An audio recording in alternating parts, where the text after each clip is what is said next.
پاکستان 25 کروڑ کا ملک اور دنیا کی 7 بڑی افواج میں سے ایک فوج، یعنی عددی اعتبار سے، اس کے علاوہ نیوکلیئر ایک پاور، آپ اس ملک کو ایکویٹ کر رہی ہیں کہ پاکستان اور عمران خان کے ساتھ ہوں۔ سر میں نے تو ایکویٹ کیا ہی نہیں، جیسے ہی ٹرمپ آیا تھا لوگوں نے کہا کہ اب تو عمران خان آزاد ہوگا ہی ہوگا۔ واسطہ ہے، لوگ تو کچھ بھی کہہ سکتے ہیں، آپ کو ایز اے جرنلسٹ تو ڈسٹنکٹ کرنا چاہیے نا کہ پاکستان کے بارے میں ٹرمپ کا کیا رویہ ہوگا۔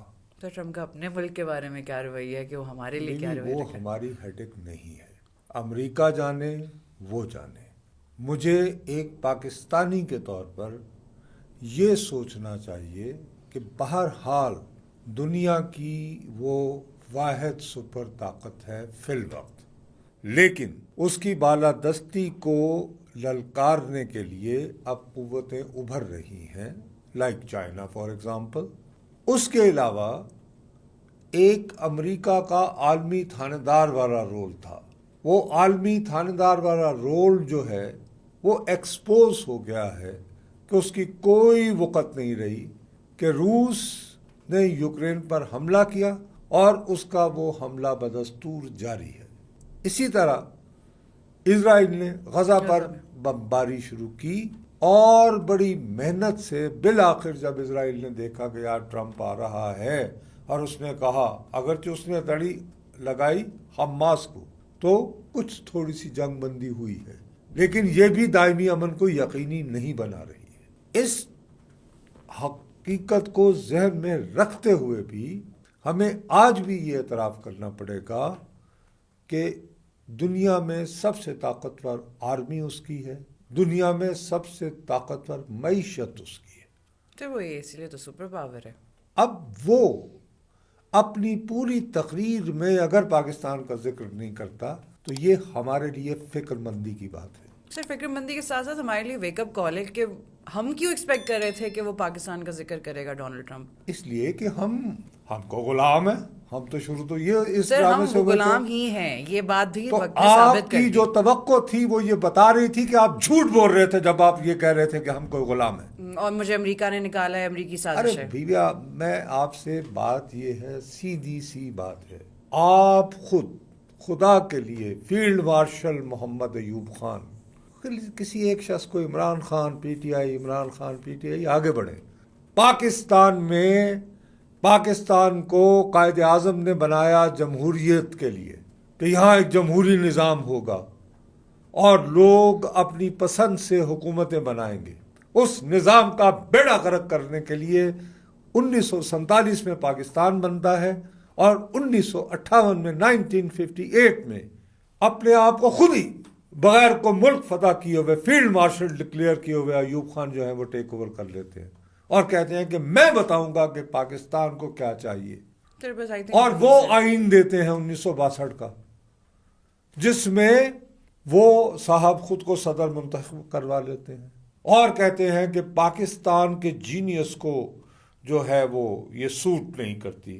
اس سے پہلے وہ خود ہی امریکہ چلے گئے تھے 1950 کی دہائی میں، اور خود انہوں نے اپنی کتاب میں لکھا ہوا ہے کہ امریکہ جاتے ہوئے انہوں نے ایک ڈائری میں چاک ڈاؤن کیا کہ پاکستان کے امریکہ کے ساتھ کیسے تعلقات ہونے چاہیے، نہ وہ ملک کے وزیر دفاع، نہ وزیر اعظم، نہ وزیر خارجہ، لیکن انہوں نے ڈیسائیڈ کر لیا کہ کیسی ڈپلومیٹک ریلیشنز ہونی چاہیے۔ اور وہ وہاں سے واپس آتے ہیں تو پاکستان امریکی دفاعی معاہدوں میں شریک ہو جاتا ہے، سیٹو اور سینٹو۔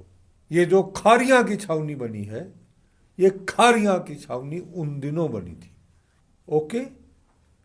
اب آپ یہ دیکھیں کھاریاں میں چھاونی بنانے کا مقصد کیا تھا کہ یہاں سے آگے کس طرف کو جانا ہے، اس کے ارد گرد تو کہیں افغانستان نہیں ہے، وہ انڈیا نہیں ہے نا، کھاریاں سے ہم نے افغانستان کی طرف جانا تھا۔ ویسے کہنے کو یہ بھی کہ جی وہ کھاریاں سے آگے گجرات اور پھر وہ نا آزاد کشمیر تک، پاکستان کا امریکی دفاعی معاہدوں میں شرکت کا صرف ایک تھا مقصد، وہ یہ کہ کمیونزم کے خلاف لڑنا ہے، اسی لیے جب 1965 میں پاکستان کی جنگ ہوئی تو امریکہ نے پاکستان اور بھارت دونوں کے فوجی مدد بند کر دی، یعنی کہ سامان بھیجنا ان کو بیچنا بند کر دیا. اور یہ ڈسکور کرنے کے بعد وہی فیلڈ مارشل کتاب لکھواتے ہیں الطاف گوہر سے کہ جس رزق سے آتی ہو پرواز میں کوتاہی، ویسے وہ انگریزی میں اوریجنلی لکھی گئی تھی، فرینڈز ناٹ سلیوز. اسی طرح اس کے بعد پھر آپ افغانستان توڑنے میں ان کے حامی ہوئے، سوٹ کیس بھر بھر کے آتے رہے یہاں ڈالروں کے، اور جارج بش ان دنوں CIA کا سربراہ تھا. تو ہم نے کہا کہ ہم نے قوت ایمانی سے روس کو، سوویت یونین کو توڑ دیا، چھوٹے. کیونکہ پاکستان کو لگ رہا تھا وہ کمیونزم کے او خلاف بھائی، لڑ رہا ہے. اسٹنگر میزائل آئے، امریکی ڈالر آئے، وہاں کی تربیت آئی، نبراسکا یونیورسٹی سے بنے ہوئے قاعدے آئے جن میں کیف اور کلیشنکوف ہوتا تھا. ایک پوری آپ نے نسل تیار کی وحشیوں کی، جو ابھی آپ کے سامنے نظر آ رہی ہے. اب وہ آپ کہہ رہے ہیں کہ ارے یہ تو دہشت گرد ہوتے ہیں. یہ ابھی یاد آیا ہے. یہ ہم نے پیدا کیے، اور بڑی خوشی سے پیدا کیے کہ اسلام کے سپاہی جہاد. اور ان دنوں کہتے تھے کہہ رہے صاحب ڈیورنڈ لائن پار کر کے وہ کیا ہے، وہ افغان اپنے ملک کے لیے آزادی کے لیے جاتے ہیں جی، یہاں پناہ گزین ہیں. ان دنوں ہم انصار مدینہ بنے ہوئے تھے ماشاءاللہ اپنی دانش. تو ہمارے لیے تو سائڈ چینج کرنا کوئی مشکل کام ہے ہی نہیں، کبھی ادھر کبھی ادھر. نہیں، کب چینج کی. اور اب ہم کہتے رہتے ہیں کہ جی دیکھیے ہم نے آپ کے لیے یہ کیا، آپ نے ہمیں بھلا دیا.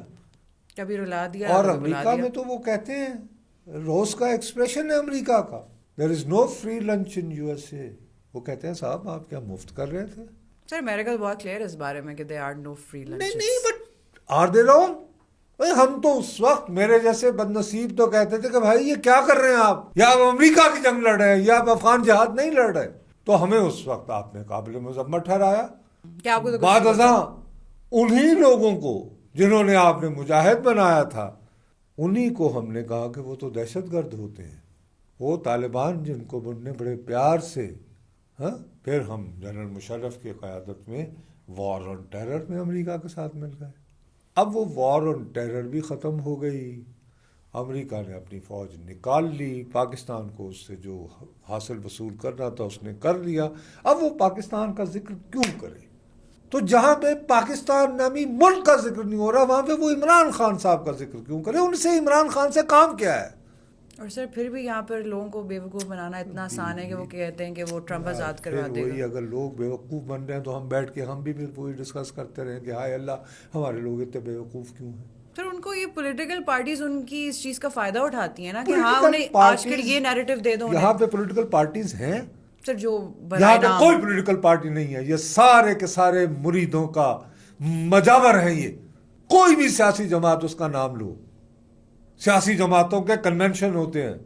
یہ یعنی یہاں پہ پاکستان مسلم لیگ کا نام ہے نون، جو نواز شریف چاہیں گے وہ ہوگا. پاکستان بھی اس پارٹی جو آصف علی زرداری چاہیں گے ہوگا، اور PTI میں جو عمران خان چاہیں گے وہ ہوگا. اللہ اللہ خیر صلی اللہ. باقی سب جو ہیں وہ ان کے مریدان ہیں. اللہ اللہ، اتنی سی بات ہے. تو مقصد یہ کہ وہ کیوں ذکر کرے پاکستان کا.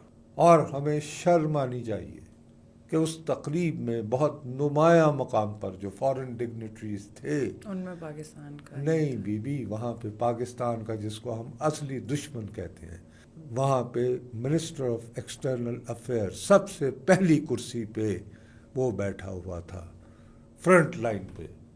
ہیلو، بھارت کا وزیر خارجہ جس کو ہم دشمن ملک کہتے ہیں، وہ فرنٹ سیٹ پر تھے.